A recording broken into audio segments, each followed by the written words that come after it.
नमस्कार दोस्तों, आप देख रहे हैं किसान तक। मैं हूं आपका दोस्त अंकित शर्मा और आज हम खड़े हैं दिल्ली के जंतर मंतर पर, जहां पर कांग्रेस द्वारा एक आक्रोश प्रदर्शन का आयोजन किया गया है। इस आक्रोश प्रदर्शन का मुख्य उद्देश्य ये है कि जो इनका कहना है कि मोदी सरकार की जो नीतियां हैं किसानों की, वो काफी खिलाफ हैं। और एक बार आप पीछे देखिए कि कितना बड़ा यहाँ पर जनसमूह, विभिन्न प्रदेशों के किसान आए हुए हैं, किसान संगठन आए हुए हैं।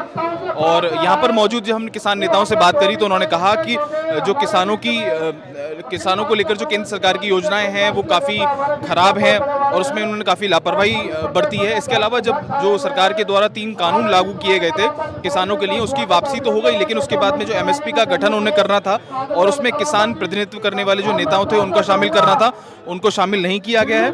तो वहीं उन्होंने ये भी कहा कि जो समर्थन मूल्य है फसलों का वो भी किसानों को नहीं मिल रहा है। मेरे साथ मौजूद हैं सुखबीर जी और आज यहाँ पर जनता मंतर पर आक्रोश आंदोलन चल रहा है, तो आज बात करते हैं इनसे और जानते हैं कि इसका क्या मुख्य उद्देश्य है। सुखबीर जी, मुख्य उद्देश्य यही है कि जो किसानों के साथ बेइंसाफी हो रही है, जो वितकरा हो रहा है, जो भेदभाव हो रहा है, उसको दूर करने के लिए, सरकार को शीशा दिखाने के लिए, किस तरह से किसान मर रहा है, छोटे छोटे कर्जे की खातिर आत्महत्या कर रहा है, आप उनको छोड़ के सारा जो फायदा है जो कॉरपोरेट हैं, अडानी अंबानी बिजनेस हाउसेज हैं, उनको दे रहे हैं। पिछले 5 साल में 10 लाख करोड़ रुपया मोदी साहब ने चंद घरानों का माफ किया है।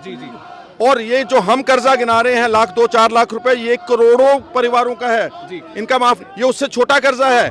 सो यहाँ से ही नीयत पता लग जाती कि इनकी सिर्फ बोलने की बात है, नियत में ये खोटे हैं। लेकिन आज ये प्रदर्शन करने की जरूरत क्या पड़ी? सरकार तो हमेशा से ये कहती है कि वो बातचीत को तैयार है, संवाद करने को तैयार है। 1.25 साल हो गया, इतना बड़ा आंदोलन चला किसानों का दिल्ली बॉर्डर के ऊपर, उनसे धोखा हुआ है।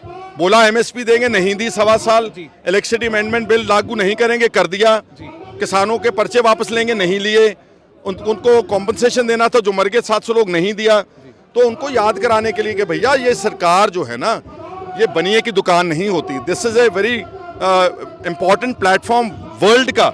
आप जो कमिटमेंट करते हैं कम से कम उनको पूरा लागू तो करें ना। उनको प्रेशर डालने के लिए, याद कराने के लिए सारी बात की। मेरे पास जानकारी यही कि आपने कुछ लेटर भी लिखा है प्राइम मिनिस्टर को। ये सारे जो नुक्ते बोल रहा हूँ, ये प्राइम मिनिस्टर साहब को लेटर लिख के भेजा। हमारे साथ मौजूद हैं फरीदकोट से सांसद मोहम्मद सिद्दीक, इनसे बात करेंगे। आज ये आक्रोश आंदोलन का मुख्य उद्देश्य क्या है? आप क्यों एकत्रित हुए हैं सब लोग? देखो,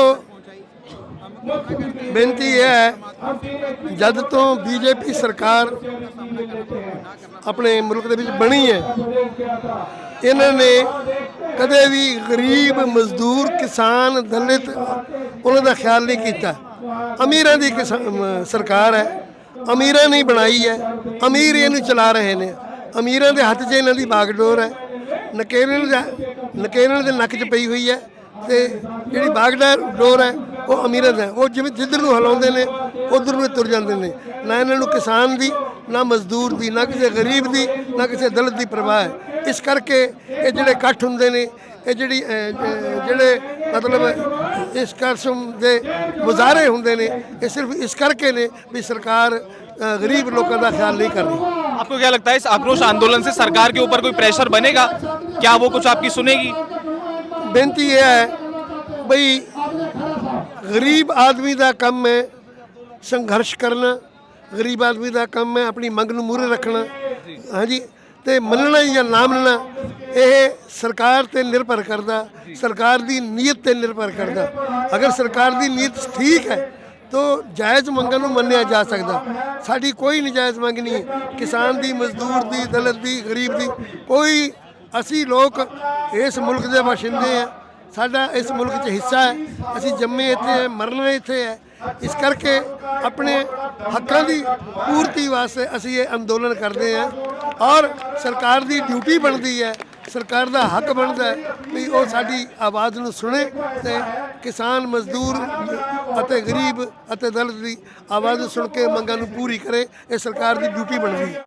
आज का मुद्दा बेसिकली ये है कि जो किसानों का आंदोलन इन लोगों ने हमें एक समन्वय मीटिंग बुला करके ख़त्म किया था, उसमें ये था कि हम फसल के ऊपर एक एमएसपी का एक उन्होंने प्रावधान रखा था कि हम कोई एमएसपी बनाएंगे और साथ में जो बेइंतहा बढ़ती हुई दवाइयों की कीमतें हैं जो खेत में दवाइयाँ यूज़ होती हैं, कोई DAP या यूरिया यूज़ होता है, उनकी कीमतों के ऊपर भी एक लगाम लगाने की बात थी।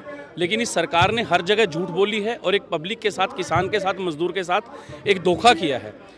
DAP का और यूरिया का बैग जो 50 किलो का आता था, उसकी भार घटा के उसको 45 किलो कर दिया और भाव बढ़ा दिया है, प्राइस बढ़ा दिए हैं, क्वांटिटी कम कर दी है। किसानों के साथ डीजल का प्राइस बढ़ गया है, उनकी फसल की कीमत घट रही है और जो फसल को पैदा करने में जो बीज है या जो कोई पेस्टिसाइड्स हैं या कोई खाद दवाई है, DAP है, यूरिया है, इन सब की कीमतें बढ़ती जा रही हैं, जिससे दिन ब दिन किसान की हालत बदतर होती जा रही है। और इवन अगर हम अपने हरियाणा प्रदेश की बात करें, हरियाणा और पंजाब और दिल्ली, ये 3 प्रदेश पूरे भारतवर्ष में ऐसे प्रदेश हैं जिनके अंदर की मंडी कल्चर जो है वो सबसे सुदृढ़ बना हुआ था। मंडी कल्चर भी जमींदार का एक ATM है, एनी टाइम मनी। जमींदार को, किसान को कभी किसी चीज़ की आवश्यकता होती है तो उनके आड़ती उनके लिए दिन रात 24 घंटे, अगर किसी किसान को अपनी बेटी की शादी के लिए या परिवार में किसी हारी बीमारी के लिए कोई अगर चीज़ की आवश्यकता पड़ती है तो आड़ती उनको देता है। वो तो एक अलग विषय, लेकिन सरकार ने कमेटी गठित पहले से करी हुई है, किसानों के साथ में बात चल रही है कि और आगे MSP को लेकर बात की जाएगी, लेकिन तो फिर इस धरने प्रदर्शन की क्या आवश्यकता पड़ गई आज?